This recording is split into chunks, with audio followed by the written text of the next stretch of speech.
નમસ્કાર દર્શક મિત્રો, તુફાન એસબી ન્યૂઝ સાથે હું છું આપની સાથે પાયલ બામભણિયા। તો જોઈએ આજના મહત્વના સમાચારમાં। ભરૂચ જિલ્લા આહિર સમાજની ગોત્ર ક્રિકેટ ટુર્નામેન્ટમાં વહરકા વોરિયર્સ કલાદરા ટીમનો વિજય થયો। આહિર સમાજના યુવાનો ક્રિકેટની રમત સાથે યુવાનો પોતાના કુળ અને ગોત્રથી પરિચિત થયા હતા। 14 દિવસ ચાલેલી આ ક્રિકેટ ટુર્નામેન્ટમાં આહિર સમાજની 38 ટીમોએ ભાગ લીધો હતો। આજના આધુનિક યુગમાં પરિવારો નાના બની ગયા છે। આજની પેઢીઓને કુળ અને ગોત્રની ખબર નથી હોતી। આ સમસ્યાના ઉકેલ માટે ભરૂચ જિલ્લાના આહિર સમાજે એક વિકલ્પ શોધી યુવાનોમાં ક્રિકેટ લોકપ્રિય છે એટલે ક્રિકેટ ટુર્નામેન્ટનું આયોજન કરી સમાજના યુવાનોને એકઠા કરી અને કુળ અને ગોત્રની માહિતી આપવામાં આવી હતી। હાલ ટેકનિકલ યુગમાં કોમ્પ્યુટરના યુગમાં કેટલાક યુવાને પોતાના કુળ અને ગોત્રની ખબર જ નથી હોતી। કુળ ગોત્ર વંશાવલી એ દરેક સમાજ અને પરિવારનો આધાર સ્તંભ છે।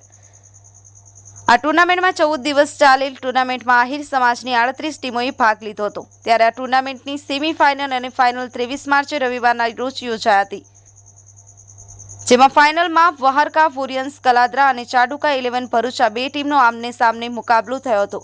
ચાંડુકા 11ને પ્રથમ બેટિંગ કરી 12 ઓવરમાં 60 રન બનાવ્યા હતા, જેના જવાબમાં વહરકા વોરિયર્સ કલાદરા ટીમે માત્ર 6 જ ઓવરમાં 61 રન બનાવી વિજય પ્રાપ્ત કર્યો હતો।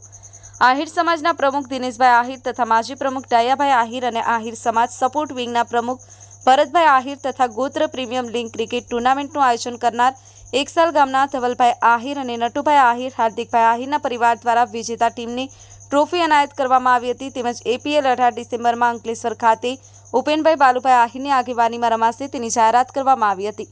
Shafiq Patel, Toofan SB news, Amod.